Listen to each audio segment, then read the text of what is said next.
will definitely answer those. Okay, so let me move into chapter 5 here. Oops, sorry.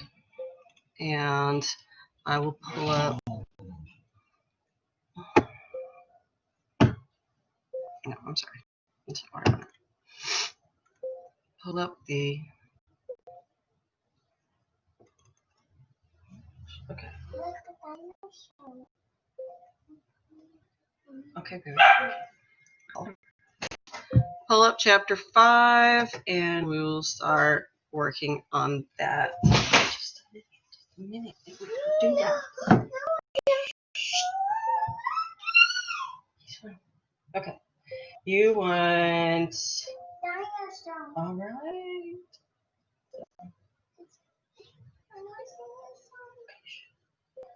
Sorry, guys. Can you just take it here?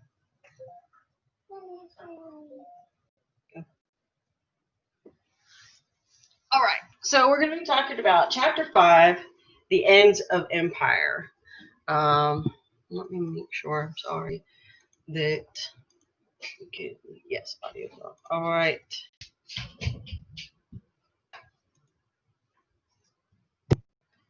So we talked a lot last week, on Tuesday, about the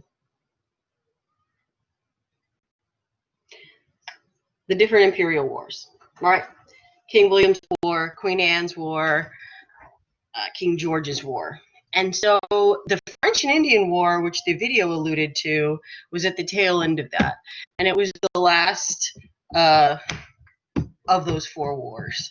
And it actually causes some major issues that lead us down the road towards independence and us being the American colonists. Now, they're not calling themselves Americans yet. They're still calling themselves British citizens. So the 7 Years' War is a what the Europeans call the French and Indian War. Okay, and this erupts in 1754. And the difference between those 3 previous wars and the French and Indian War is that in this war, the English decide that the major theater, meaning the major place in which they're going to be fighting, is going to be in North America. And really what they've been fighting over in all 4 of these wars is that control of these colonies. So in the beginning, 1754 to 1757, the English do not do very well. But as with any imperial war, the colonists are expected to participate in this war. And they do, right? There's a subsidy system that's created. They do actually pay almost 25% of the cost of the war. They have colonial militias, so they do fight next to the English.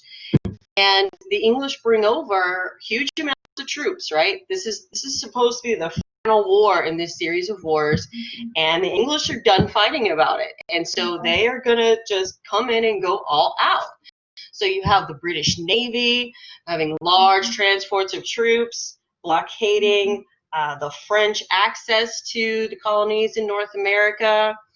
And so this is an all-out war on the continent, which is different from the other 3. But that also means that there's a lot more British troops around and in the colonies. And they are starting to see the lack of taxes and the lack of enforcement of taxes, right? Americans were founded by smugglers, mostly. So in the beginning, right, this doesn't seem to be going well for the English. But in 1757, there's a turn, and the English deport 7,000 French from Nova Scotia. Now, this is a province of New France, which we now call Canada, right? And so the British are turning the tide of the war, and they do very well in the last 3 years of the war, from 1757 to 1760.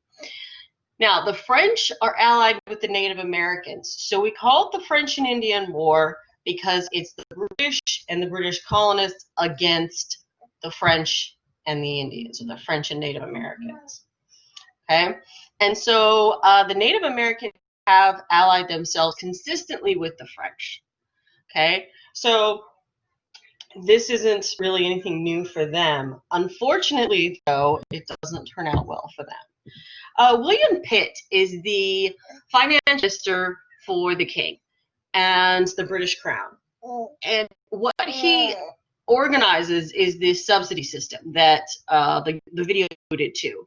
And basically, this is a way in which British and colonial cooperation helped to ease the financial burden of the war. As you know, wars are expensive, right? Look at how many billions, I'm sure it's trillions, that we've spent fighting in Iraq and Afghanistan, right?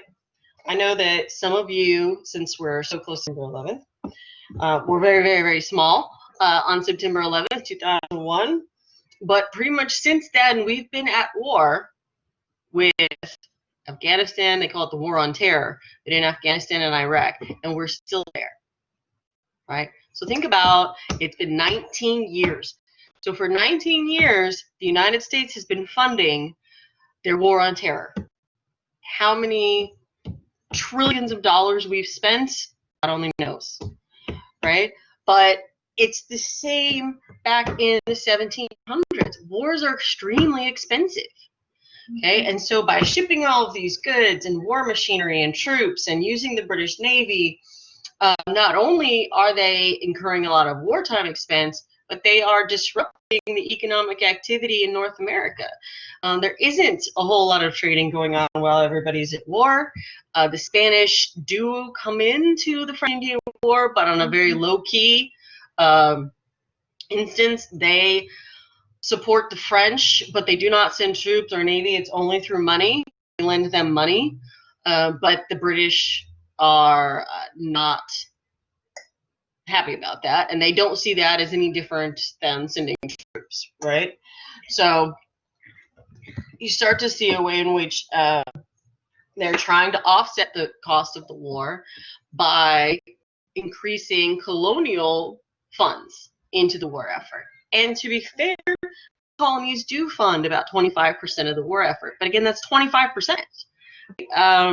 Great Britain's still got to come up with the other 75% just for the war, and that's on top of everything else that the government is doing. And they've had to fund the last 3 wars, so they're in trouble monetarily. Okay, by 1760, the French are defeated, and they begin peace talks in Paris, right? And so the French are the landmass size losers in this situation.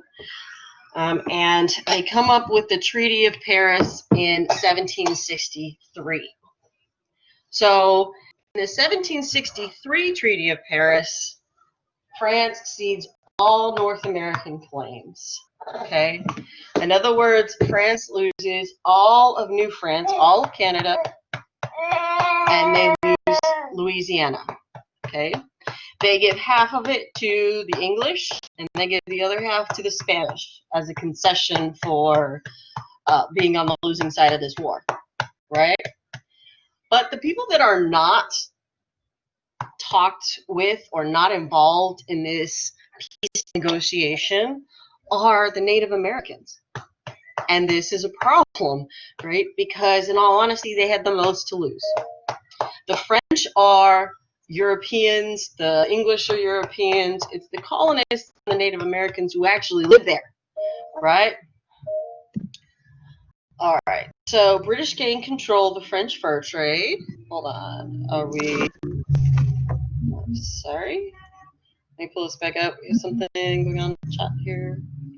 Alexis Johnson? Yes, Professor, who did you say wasn't involved? The Native Americans? Who was not involved in the peace treaty. Yeah, did you say the Native Americans? Correct. Okay, thank you. That's correct. Not involved in the peace treaty, and that's unfortunate considering they have the most to lose, really. Spain will lose Florida, but will gain half of Louisiana. Okay, so The French will get it back, though. Don't worry. So Britain gained a ton of territory, right? All of Canada, half of Louisiana, and Florida. So how does this look, and how does this change the situation with the colonists, right? This is a big victory for the English and the English colonists, in theory. And so Benjamin Franklin, right, predicts that based on all new territory that he's assuming the colonies are going to create new colonies out of, and the economic development that can come from the French fur trade, which is now run and owned by the British, and the population is probably going to explode. You're going to have a lot more migrants. He predicts that they're actually going to move the capital of the British Empire to North America. This is what he's thinking, right? He was very, very wrong. Okay? And it's the outcome, really, of the French and Indian War that really leads us down this road towards independence. And it's how the British deal with the colonies. So the colonies are assuming that with all this new territory, they're going to get bits and pieces of it, that they're going to be able to expand. They're going to open up the back country, right, to colonial expansion. And the British say no. Okay? They passed the Proclamation of 1763. And what the British Empire, the British government is trying to do is trying to keep peace between Native Americans and the colonists, who don't necessarily get along. So the Proclamation of 1763 basically says that colonists have no right to go over the Appalachian Mountains. It draws this proclamation line. And pull up a map later that shows you that. But it restricts them to the colonies that already exist. So there's not going to be any new colonies, right, in the minds of the British Empire, at least not yet. And colonists have a huge problem with this because there's a lot of very good farmland over the Appalachian Mountains. Now, to be fair, the British are not, standing on top of the mountain saying you can't come this way. They can't actually stop people from going. What they can say is you don't have any rights to property on the other side of the proclamation line.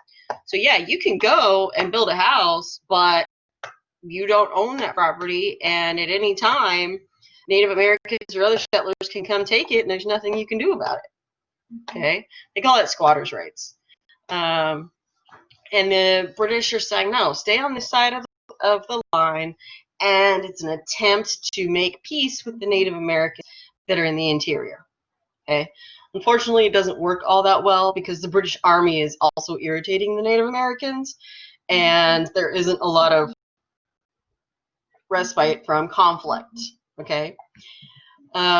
Colonial squatters and land speculators oppose this because, again, they were looking at buying up this land and turning it into farmland or selling it and creating more economic activity out of this.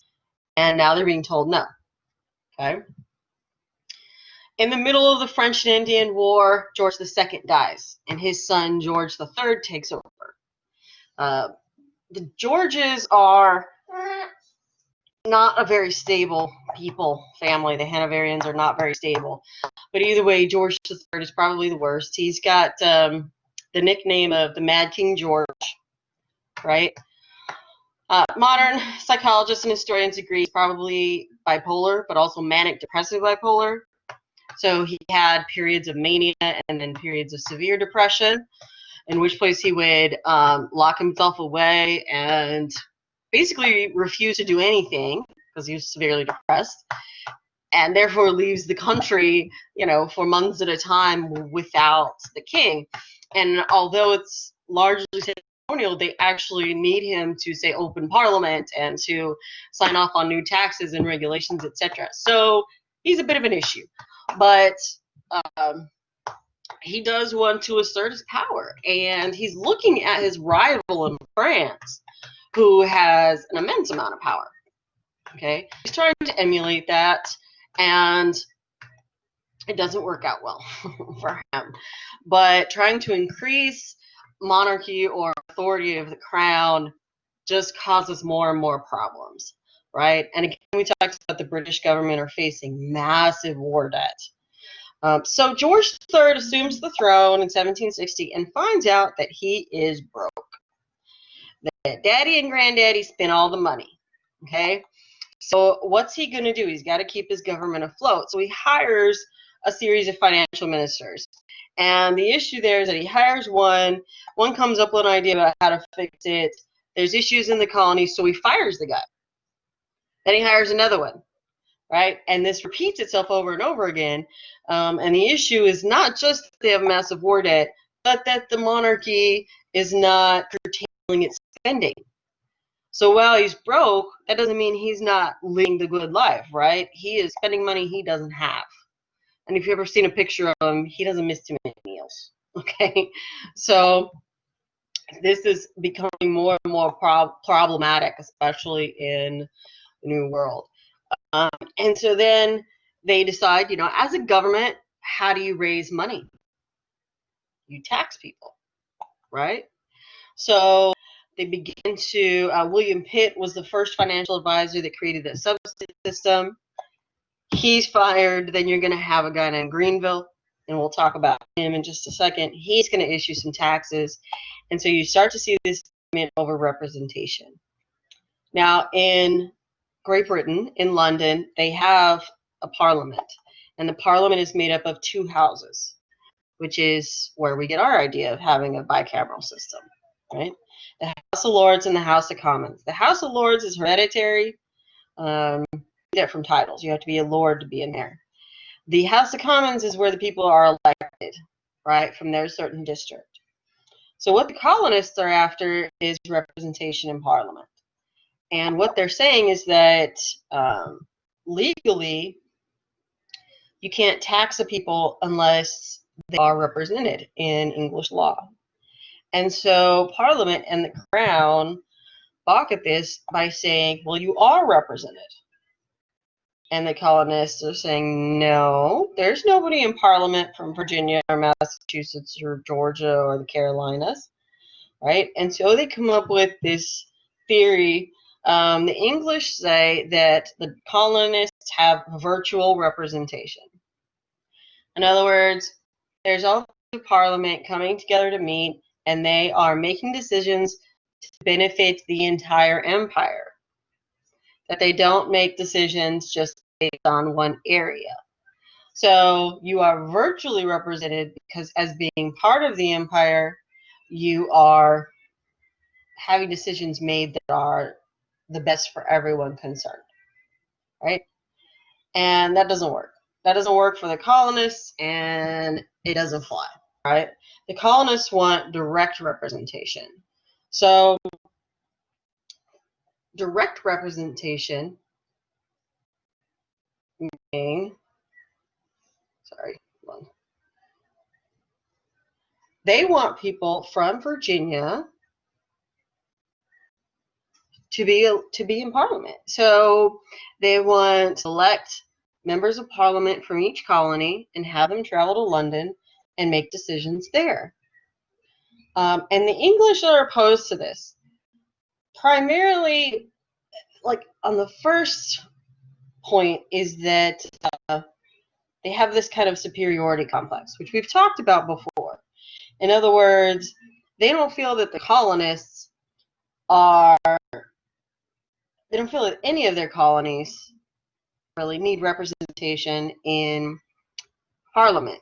They have this feeling that the English crown and Parliament makes decisions for all of these colonies. In other words, they're kind of lesser than, right? And to be fair, there are no empires in which colonies have representation, with the exception of the United States. And we don't call them colonies, we call them territories. But nobody has representation anywhere in the world, especially in the 1800s. So this is kind of a new concept, that colonies are demanding that they have representatives from their area. Now, why is this so important? Well, it's important because unless you've been or live in an area, you don't know what the needs are of this specific area. So, for example, if you have somebody that has grown up in Rhode Island, do you think they can actually represent the needs of a large state like Texas or Alaska? No, right? Rhode Island, you can cross Rhode Island in 45 minutes diagonally. It's a very, very small state, the smallest state. But then you look at Texas, and you can go 12 hours and still not be out of Texas. So these are issues. Bigger states require different things. Smaller states require different things. So this is the issue that they are addressing when it comes to representation. Hold on, let me pull it up so I can see your chat here. All right, chat. Does somebody have a question? No? I'm sorry, I thought I heard it. All right, back to this. So different how to create representation. So the first taxes that are passed in the colonies are the Sugar Act and the Currency Act. Sugar Act, as you can imagine, taxes sugar. Surprise, surprise. But it also taxes molasses, rum, and other sugar products. Okay, and its intent again is to raise revenue in the colonies, not regulate trade. So there are going to be a couple of taxes that are meant to restrict who the colonists can trade with. Okay, so the sugar tax, again, like we said, is just meant to raise money to pay off the war debt. But one way to get around the sugar tax is to buy from somebody else, right? To buy from the Spanish or the French. And one of the issues that the English are finding is that the taxes that are in place have not been widely enforced.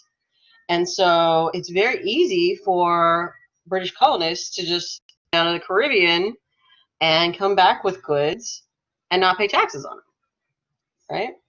Because they are closer in location, closer in geography to the Caribbean than they are to Europe, all right?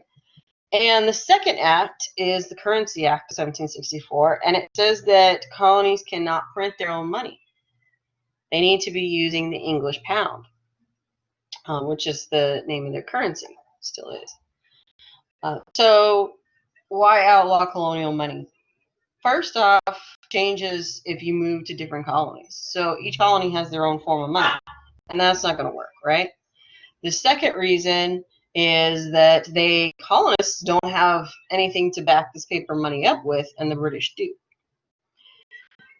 So the Currency Act is unpopular, mostly amongst people who deal in cash.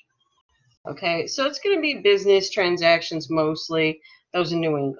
So a lot of these economic activities, say in the South, don't involve exchange of large amounts of cash, right? At least not on a regular basis, only when the harvest comes in. These are unpopular, right? And after the end of the French and Indian War, there's a depression in the colonies all over North America and somewhat amongst the world economy, because for 7 years, the economic activity of North America has been almost non-existent, right? Because the English were using the English Navy to blockade any type of French support going into to support the French and Indians. So this disrupts the economy in not only North America, but also the Caribbean. So you see that these taxes are coming at a time in which people really cannot afford them, right? So they're highly unpopular, right?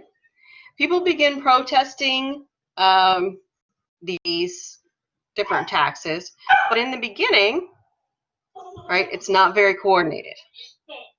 This will change, okay? As the taxes increase, the colonial response will also change, okay? The Stamp Act. Okay, so the Stamp Act is a tax that's issued on stamps, but it's not like it is today, right? We're not talking about like the little pieces of paper you buy from the post office, the little stickies. We're talking about what goes on legal documents that make them binding. For example, the similar to a notary stamp, right? And what happens is that it's almost self-enforcing. So it's already on the paper. You just have to pay more to buy this paper to print, say, your wills, a bill of sale, right? Business transaction paper. So the Stamp Act doesn't affect everybody equally, right? It affects mostly people who deal in law and business, whereas the Sugar Act is kind of equally applied. So Patrick Henry and this Virginia Stamp Act results refers to a meeting amongst the Virginia House of Burgesses. And they are going to submit a petition to the Crown and to Parliament about their issues over taxes. Okay? And it comes about because of the Sugar Act, the Currency Act, and the Stamp Act. But it's specifically called the Stamp Act resolves. The first four stress the rights of colonists as British citizens. It also stresses that the government should only tax with consent of the governed. And again, this is a new, more Enlightenment ideal. Okay? Because of questions, let me check back in. See if we got any questions. No? Okay, just putting in names. Got it. I do have a question, Professor. Yes. This is Alexa speaking. Wasn't Patrick Henry a founding father? Yep. Okay. Yes, he was. And what you find out, hopefully, in this course is that a lot of our founding fathers are not as innocent or nonviolent as we might like to think, right? Most of them are troublemakers, but we'll get to that, all right? So this kind of creates this first organized pushback on different taxes. And they create the Loyal Nine, which are artisan groups that join with unskilled workers to stage protests, okay? And nothing against the Bostonians, but all the trouble starts in Boston. It's always Boston, right?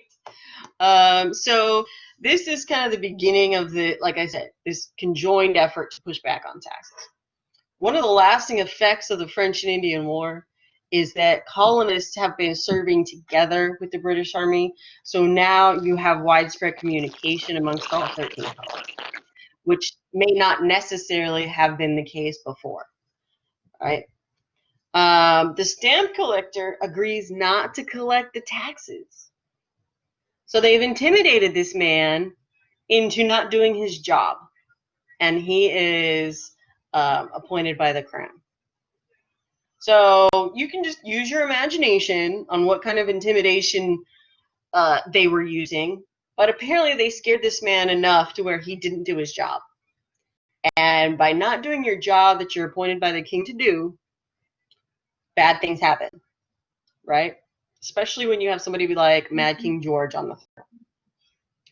So it could have been a combination of things. It could have been threatening him, could have been threatening his family with violence, threatening his home. There are instances in which tax collectors' homes were burned down.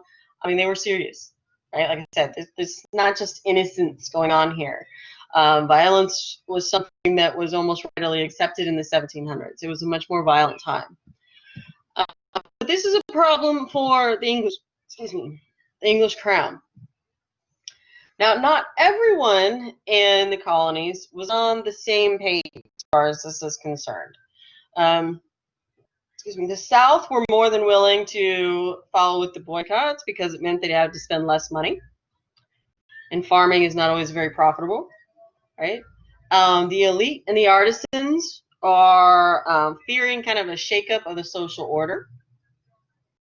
And then you have the unskilled and the poor who do go along with this because they are kind of suffering the abuses of the English law, and also because of they're having to bear the brunt of the work and housing these British soldiers, right? Caribbean planters complied because they are dependent amongst the British trade.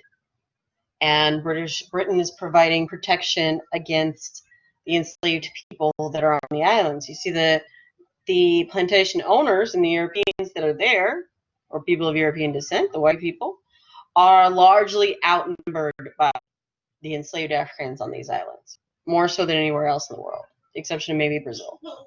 Okay, so they're dependent upon the British for this support.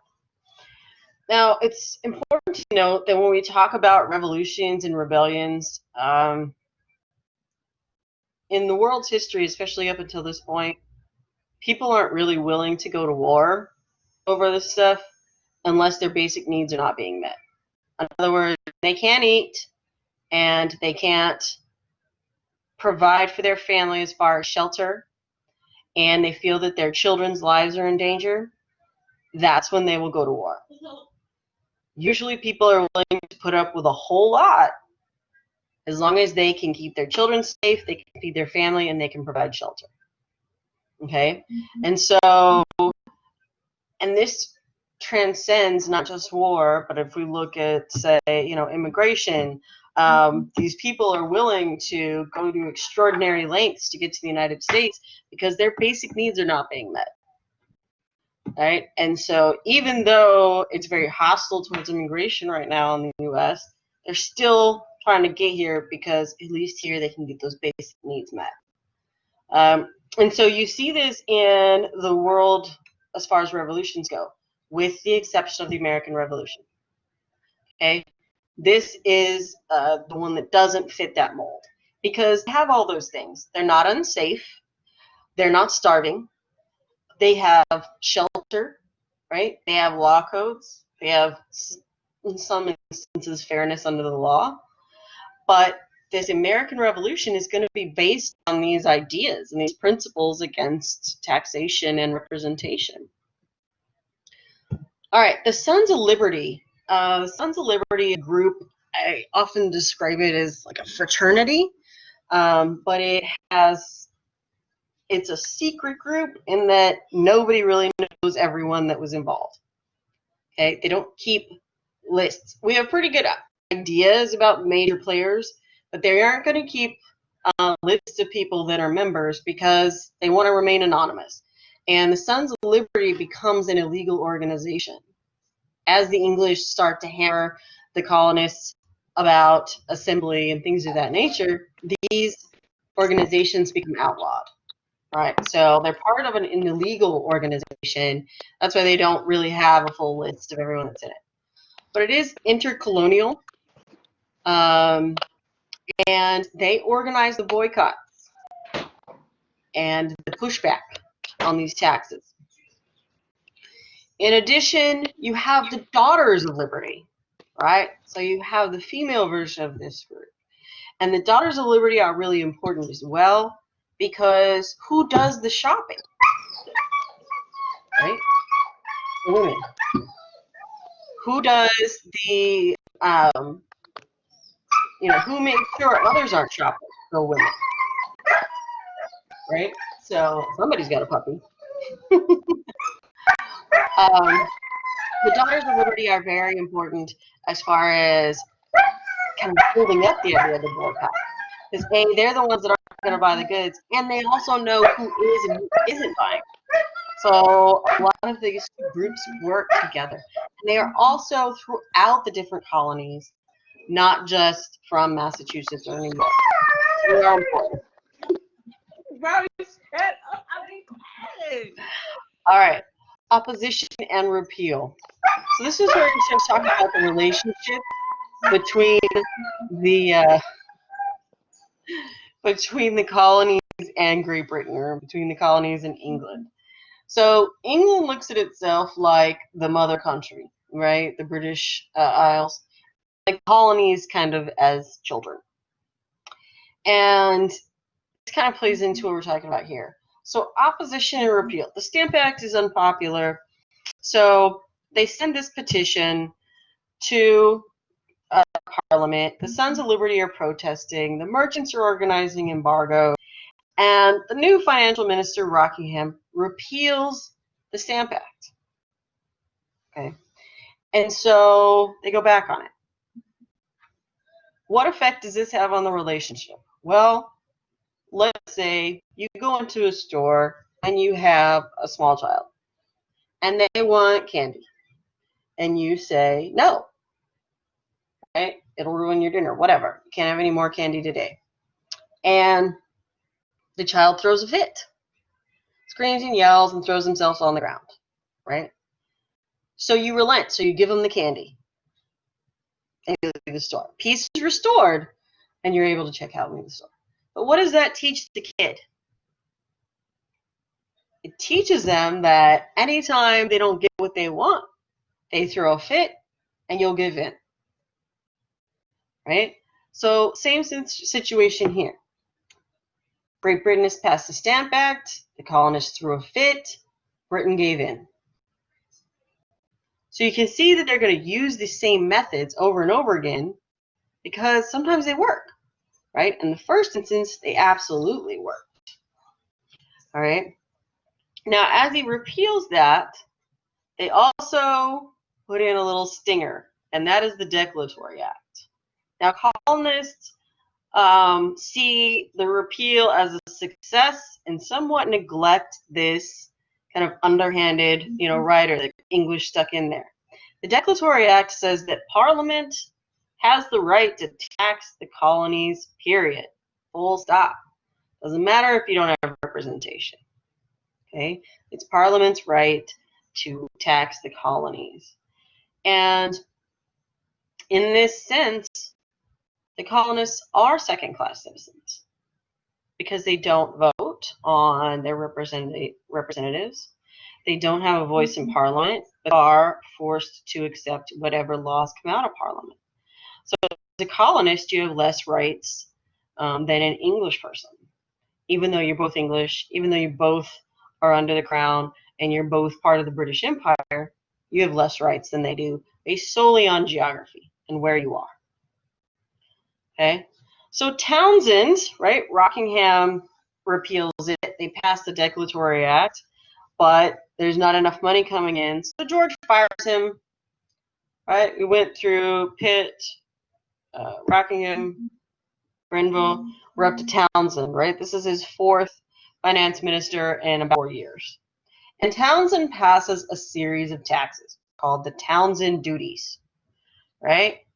And these are taxes on things like lead, paper, ink, sugar, tea, a variety of things, okay? Again, very unpopular. Talked about the Daughters of Liberty there. And there are still divisions amongst the people.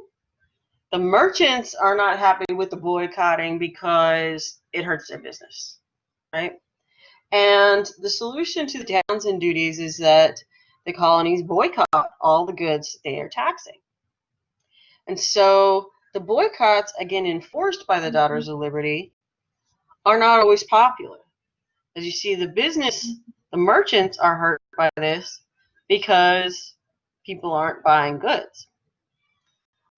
The artisans are central to this movement, and their protests cut imports. But also, it means that the artisans are going to make more money because people are going to buy American, right? They're not going to buy British. There are violent protests.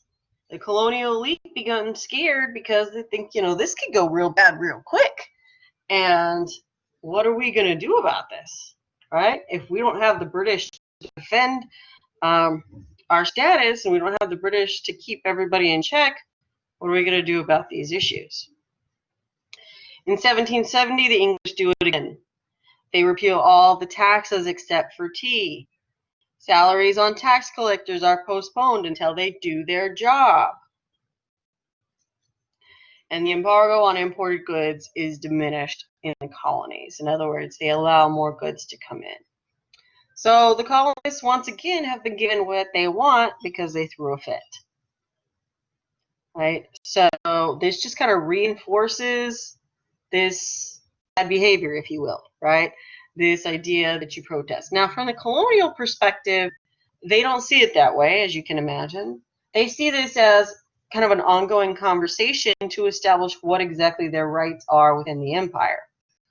And it's not like they are actually throwing a temper tantrum. They're sending petitions and trying to communicate effectively with Parliament and establish their ideas and get that communicated without violence. However, the people actually carrying out the boycott are not nonviolent, right? They are violent.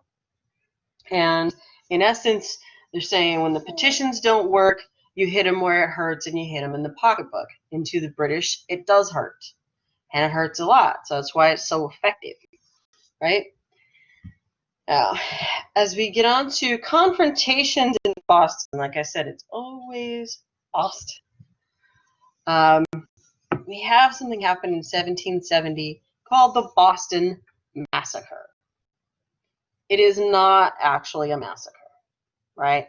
There's only 5 deaths. That's not a massacre. That's 5 deaths too many, but it's still not a massacre, right?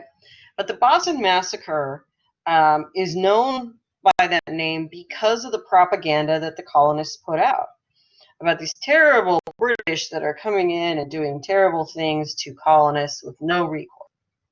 So this occurs on March 5th, 1770, and it happens in front of a courthouse.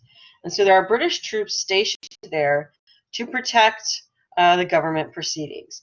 And it happens in the late afternoon, and people are on their way home from work or leaving the docks, and most of them are unskilled labor or artisans that are ending their workday. And they're unhappy about, what's been going on tax-wise and the fact that the British troops are still there. Why are they still there, right? And this is curtailing a lot of the extra money they can make under the table through smuggling. So they pick a fight with the soldiers at the courthouse. And the soldiers just kind of stand up and make a defensive line to protect that. But the crowd starts hurling insults, and then it turns to throwing snowballs, right? But it is not snowballs. These are hard-packed ice with rock. So they're basically throwing ice rocks at these guys. And it hurts, as you can imagine. And then there are people there with clubs, and they're getting more aggressive and more aggressive. And one of the British troops fires a shot. Okay, nobody knows who, because the commander was absolutely against. They said, "Stand down! Don't fire a shot! Don't do this." And it goes off anyway, and then they all fire. Right, and so 5 colonists are killed. Disperses and runs away, and this creates a huge problem, right? Crispus Attucks is one of the 5 that die there.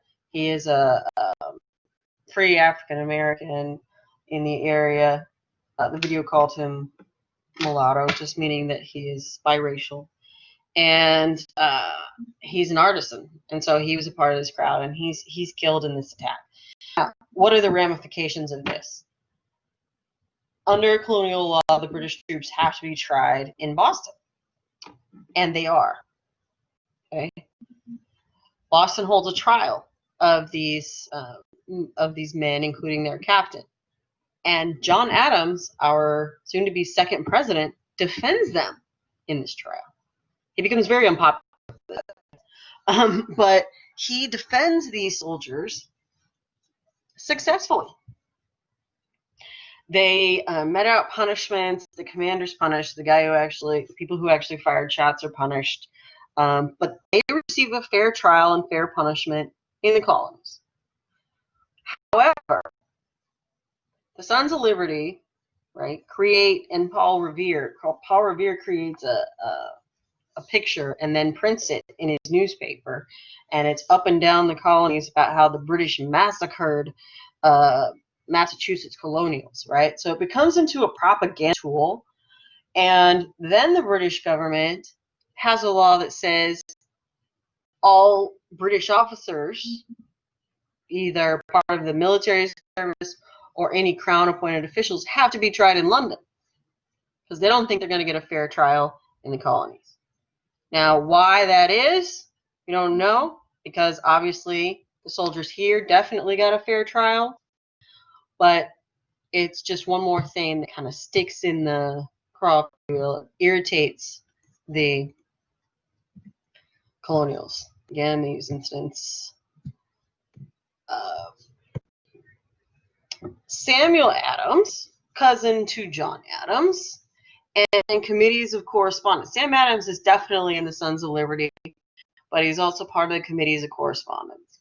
And these are kind of left over from the French and Indian War. Right? They're established in all 13 colonies, and they write to each other about what's going on, what the British are doing, movements, etc. So this is your first kind of attempt at communication intercolonially, so amongst all of them. They do increase popular support. They do get the interior to start buying in on these actions and seeing what's going on. When earlier, it's mostly done on the coast and in the port cities where a lot of these taxes are paid, right? So it's a way to spread information. It's a way to keep everyone on the same page, so to speak. And it's also a way to bring in people from the back country. Now, Sam Adams is very prominent in the American Revolution. He is not only a member of the Sons of Liberty, but he's well respected in the community. But he does like to stir up trouble.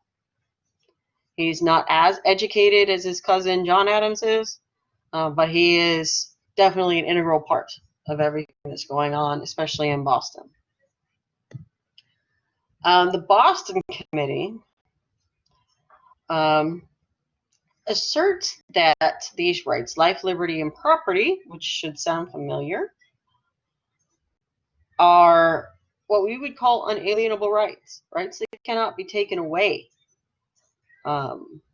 unless tried by a jury of your peers, right? So this is new, and the issue there is that technically under English law, the colonies can't pass this kind of stuff. They don't have the ability to make this legal, whereas that resides with Parliament and the Crown. Massachusetts takes upon themselves to do it anyway. Okay.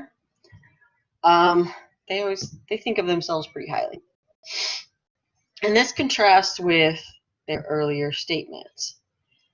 They start to assert that their loyalty to the Crown and the British Parliament less important than these unalienable rights, which they will write as endowed by their creator. A lot of religious writings going on amongst these documents. So the Crown and the Parliament are starting to sense this idea of they need to be dealt with more harshly. And what you'll find in documents, government documents, and documents amongst the colonies is that the English were worried about the American colonists trying to become independent long before the American colonists ever even thought about it.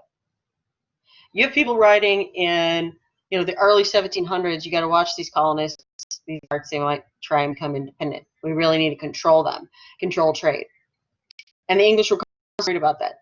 American colonists were not. Even now, even into the early 1770s, the colonists are not thinking about independence. They are looking at this like a family feud, right? Like something that needs to be handled within the empire, and they're just trying to kind of stake out their rights. Now, the tea. We are still British citizens and mostly British in the colonies, and that means that we drink tea 5 times a day. They still have tea time in Great Britain, and a lot of its former colonies that stayed in the empire longer than we did still have large, followings that do tea time, right? This is partly why Americans drink coffee as opposed to tea as much. So again, it's a key symbol of earlier resistance because it's the one good that was not repealed in the Townsend duties, right? It was not repealed. So there's still this tax on tea. Tea is it's not just that it's tea. It's not just that you drink it 5 times a day. It's that it's part of the major import-export from the East India Company. And this is a company that is import-export, largely dealing with tea coming out of India. And members of parliament are the investors in this company. So there are some that are not members of parliament, but if the East India Company goes under, in other words, they declare bankruptcy, there's a lot of MPs that are going to lose a lot of money.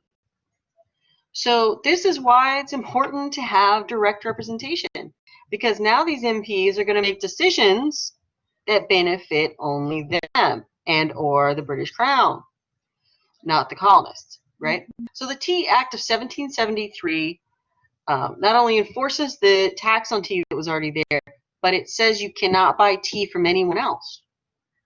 So you have to buy tea from the East India Company, and this is called a monopoly. They're basically giving the entire market for tea to this one company. Okay, they said you can't import it from anywhere else. You can't get it from the Spanish colonies, the French colonies. You can't get it from any of them. You have to buy it from us.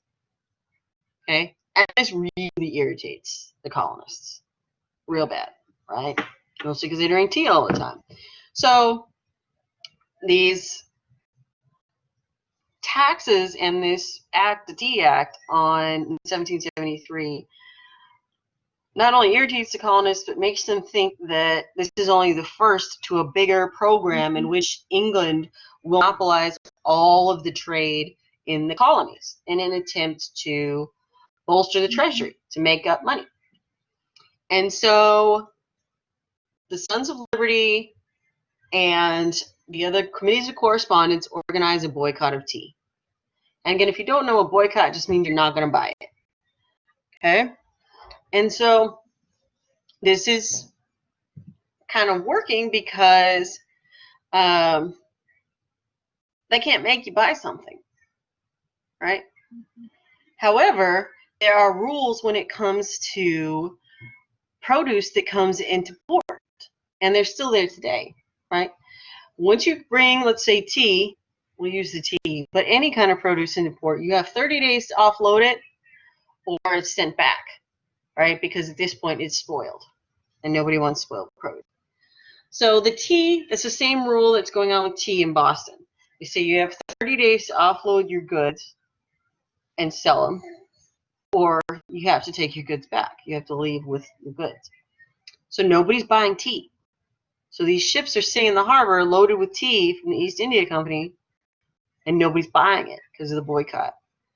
So the royal governor comes out and says, basically, you have to buy this tea or you're going to pay for it either way. So even if you don't come and buy tea and take some tea home with you, you're going to be charged through a tea tax for just the city of Boston until all of this tea is paid for. So in other words, you're going to pay for it one way or another. You might as well get some tea when you pay for it. So this is where you see the Sons of Liberty kind of take things into their own hands. That night, they all dress up as Native Americans. They go out to the port, and they dump the tea overboard into the Boston Harbor. It happens on December 16th. And again, most of these are artisans, which is how you get access to the ports. Most of them work there. And there are actually still some chests of tea at the bottom of Boston Harbor. So they dump all the tea overboard, and off they go. Right? It's an attempt to make it look like Native Americans did it, but everybody in Boston, including the British government, knows that it wasn't the Native Americans. Native Americans don't give a flying you-know-what about tea. Right? It was a protest. So the next morning, everybody shows up at the dock to purchase this tea, playing dumb, saying, okay, we're here to buy our tea like good English citizens, and there's no tea. They can't buy it. So you can't tax them, or you can't make them pay for something that isn't there. Right? And they're like, oh, well, it's not here. I guess we'll all go home, right? As you can imagine, this infuriates not only the East India Company and the Crown, but now Parliament's mad too. Okay? And so they pass this series of acts, right? And because this happens in December and Parliament opens in January, they are very quick to pass all these acts. And they pass what they call the coercive acts, but the Bostonians and Americans call it the intolerable acts because they view them as intolerable. The coercive act states that they are closing the port of Boston until all the tea is paid for. So no trade can go in or out. And again, the British have the largest navy in the world, so they blockade the port. There's nothing going in and out. Then another part of this pact of acts is the Massachusetts Government Act, which says that elected bodies can now only meet over certain issues, in other words, weakening their power, and that there has to be not only a royal governor, but royal officers in the elected bodies themselves. Okay. The Justice Act is what I was talking about earlier. It says that officials charged with a crime have to be tried in London. Right? Then they passed the Quartering Act, which means that troops need to be housed in the colonies, paid for by the colonies. So it could be private buildings, in other words, homes, right? If you have British officers who are, most of them are going to be high up in the British Army, they're going to be educated, they're going to go pick out the nicest house in town, and you got to move out. Doesn't matter if you own it and they don't. Get out. Okay, so they seize private buildings for that. Other times you have just troops that are housed in everybody's homes, right? And this is called the Quartering Act. And then the fifth, is the Quebec Act. And this deals with Canada. So this new area that they've acquired after the French and Indian War. It says that Catholics are not only open to practice their faith, but they are also allowed to hold government office and allowed to pretty much function as English citizens, which is not the case in the colonies. The Quebec Act also gives that part of Canada a electoral house with representation, and they are granted large parts of the interior in what we consider part of the United States, but the Northwest Territory, which is Minnesota, Wisconsin, around the Great Lakes. So that area is given to Quebec. So all of these intolerable acts, what the Americans call them, really, really chafe. They are just really pushing the colonists down a path they weren't going to take, right? So the main focus of their anger, the British, is Boston and Massachusetts. And this becomes a problem when they're trying to get a coercive effort to go against these. And all of these quote-unquote patriots, the committees of correspondence and the Sons of Liberty and Daughters of Liberty agree that they need to have a meeting to decide how to deal with this, how to deal with these acts. So we'll come back to this, back to the unsettled thing. So the meeting is called the First Continental Congress, and it happens in 1774.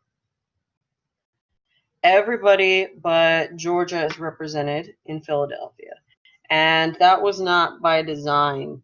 The people from Georgia couldn't make it because they had bad weather. So it wasn't that they were abstaining at all. They get widespread support from earlier meetings, but they do have to keep this somewhat secret because it's becoming apparent that the British do not want American colonists to meet amongst each other without British officers present, right? Either royal governors or the like. So it's a secret meeting, really. And you have the key, all the big players are there. Benjamin Franklin, George Washington, Thomas Jefferson, Alexander. Yeah. No, Alexander Hamilton's not in the country yet. Sam Adams, John Adams. So you have representatives from everywhere. And what they come up with is this petition or this letter of intent declaration that they will obey Parliament with the exception of taxes. In other words, saying that yes, we agree to the laws that you've put in place, and we agree that that is your right to do so in your empire. However, any taxes have to be decided by local colonial assemblies. So as you can see, this is not going to fly. And this right, the Continental Association is kind of what they're calling themselves, and they send this petition to the king, and they organize large boycotts. So they are agreeing to non-importation of British goods, non-consumption of British goods. They will not send goods from the colonies to England. And this embargo is designed to appeal to all colonies. Okay? And all the colonies do tend to go along with it for different reasons. Again, the South goes along with it because it helps them financially.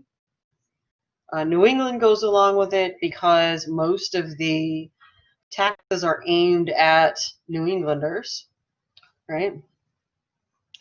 And artisans definitely go along with this, right? Your middle people, because this means that they are going to get more business by filling in the gaps of the boycott. Whereas if you can't buy British, you have to buy American, right? And they create these committees of observation, which are meant to enforce these boycotts. They elect local committees of observation. These are basically spies. These are basically colonials who are spying on others and making sure that they are not buying things they shouldn't buy, right? And they're not sending goods somewhere else. These committees of observation and this these branches of the Continental Association become the early elected assemblies of these different colonies by 1775, right? So we are moving quickly down towards the road for independence, faster probably than even the colonies are willing to admit. But the English definitely see the writing on the wall. They punish the people who are not abiding by the boycott by harassing them. They will burn their property, destroy their property, threats of violence against them and their family, kidnappings, expulsion from the colonies. Right? These are not friendly things to do to your neighbors, for sure. At the same time, you have your regular colonial governments, the ones that are given charter by the crown, losing power. So you have the House of Burgesses, the Massachusetts General Court. They're also still functioning, right? Well, not the Massachusetts one, but the Virginia House of Burgesses and other elected assemblies up and down the 13 colonies are still trying to function within the colonies, but they're losing ground, and they're losing ground to these committees of observation and these protesters and those of liberty. So it's a mess, right? And as you can imagine, Parliament and the Crown are not going to take this lightly. Okay? They've already kind of put the hammer down on Massachusetts with those coercive acts or the intolerable acts. They are stationing more and more troops in the colonies in preparation for an uprising. They are trying to exert their influence and make them see what they consider reason, as far as that the empire is the one that will be making these rules. And again, you also have to remember kind of the large picture of this, is that you have these 13 colonies, and they're relatively small, trying to dictate terms to the largest empire in the world. Right? England, or Great Britain, controls Ireland, Scotland, England, Wales. Canada, what's now Canada, the American colonies, Jamaica, parts of the Caribbean. They also have large holdings in Africa, Australia, Asia. Right? These largest empire in the world, and you think that you can dictate terms to them? So, in a certain extent, the British Parliament looks at these like crazy upstart colonials who don't know their place. Colonists think of themselves as British citizens and wanting the same rights that say they would have if they lived in England, and that they're communicating and making Parliament see that the population in these 13 colonies is not only equal to the British Isles, i.e. Ireland, Scotland, and England and Wales, but they're also going to continue to grow, and there's more money to be made there. Right? The British government is never going to move. London has been their capital. It will continue to be their capital. It's their capital to this day. It doesn't matter that it's a small country. They're never going to move. They're not going to move to North America. And, I mean, why would they do that? The building is in London. The royal palaces are in London. All of the magnates, the business shipping, all of that is in London. That is the power base. So they're never going to move to the colonies. And Benjamin Franklin was absolutely wrong about that. He's not wrong about many things, but he was wrong about that one. All right. By 1775, local independence achieved, in fact, if not by name. And this also happens in the less populated areas. So outside the cities, the colonies are pretty much uncontrollable by the British. The small towns and villages, the large farming communities, the British cannot control them. They can only ever really control what's going on in these cities, where they can combine large amounts of troops and or support from the Royal Navy. So the British are seeing the writing on the wall here.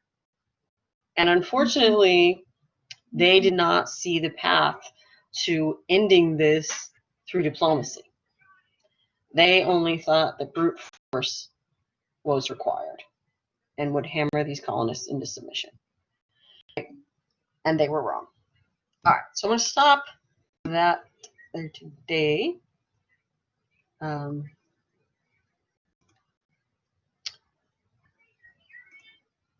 we go. Do you guys have any questions? I'm also going to stop recording.